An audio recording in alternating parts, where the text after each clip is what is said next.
Welcome back nerds, Fino here. GUDAGUDA Yamatai-koku is back, and some of you might be a little rusty, or a bit worn out after doing Cinderella last minute, but I'll give you the need to know to get the most from this event with the least bit of fuss. First of all, I'd recommend doing this event as its time gates unlock. The reason is that a big part of Yamatai-koku is constructing buildings. These produce resources that you can periodically collect. For this reason, you should do construction as soon as it becomes available, and collect the rewards either twice or 3 times a day, depending on what kind it is.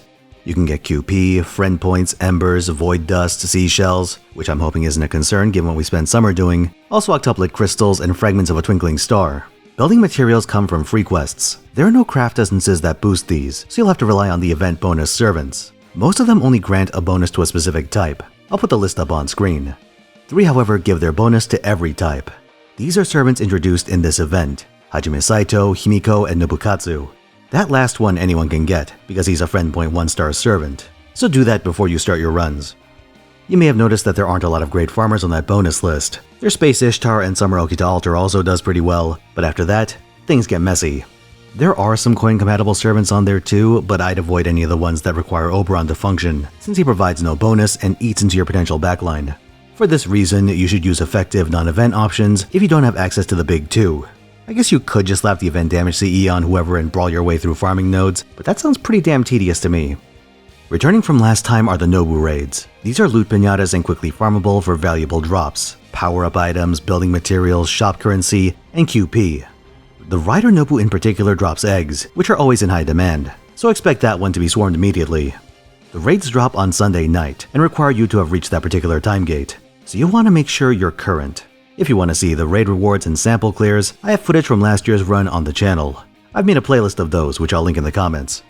To meet the various damage checks in this event, you should grab the Shop CE, the Queen Priestess's Spare Moment. If you're using low NP level attackers, it's quite nice for free quest farming too.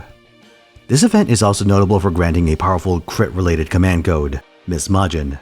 But even if you already have it, or this event's Grail, you can still get rare prisms and a crystallized lore in place of this event's one-time rewards. One of Yamatai-koku's most notable elements isn't even in the event itself. It's the temporary changes that come to the friend point gacha. This is your last chance to get Nobukatsu. Beyond his inherent value as cannon fodder, either for Nobunaga teams or tower events, he also provides an unusually high number of servant coins. Because he's a limited servant, his coin bounty is more than 7 times higher than a regular 1-star, being equivalent to a general pool 3-star. And you want these even if you aren't an Oda clan enthusiast, because servant coins are worth their weight in gold, or should I say grails. At the end of this year, we'll have an event called Tunguska Sanctuary, and completing its epilogue unlocks Grail Casting. This lets you combine 2,000 servant coins into a Grail, up to 2 Grails per month. So if, say, you roll a few million friend points during this event, that can translate into quite a few Grails down the road. The friend point pool also has GUDAGUDA themed experience craft essences, which are always in short supply. So it's important that you cash in whenever possible. If you need any suggestions to level up, Ocean Flyer and Aerial Drive are always prime targets. This is a good time to offload your points, which also makes it one of the better times to fish for copies of Habitrot if you've completed Lost Belt 6. Now I will warn you there is one more limited 1-star coming next year. This will be during May's Super Bunyan event, which introduces Mary Anning. You can keep some fuel in the tank if you're deathly afraid of missing her, but I'd recommend doing this. Roll now to get immediate value and a head start on Grail Casting, and then go into the Super Bunyan event with whatever you accumulate in the interim. This includes Christmas, which is a lottery event and a good source of friend points. Besides, it takes a long time to run through a large number of friend points, so if we account for slacking time, you probably wouldn't get through your entire stockpile during a single event anyway. Let's talk about the challenge quest. This one pits you against the Oda siblings, and Nobunaga rocks a nasty defense buff, while Nobukatsu progressively buffs her over the course of a few turns. While you could try to bypass this buff to assassinate Nobunaga, you're generally better off going after Nobukatsu.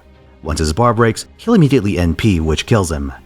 However, it grants Nobunaga a buster buff and gives her a free hand to face guard your team. If left to his own devices instead, Nobukatsu's buffs will cause you a lot of trouble. Defense bypass, a multi-hit invuln, and a crit buff that also removes one of your buffs. Once Nobukatsu dies, Nobunaga will regain her defense buff until she takes her next action on the following turn. She loses the defense buff but gains a full bar and a massive attack buff and sets the battlefield on fire. As you break her bars, she turns up the heat, getting crit damage and applying a nasty 2k burn.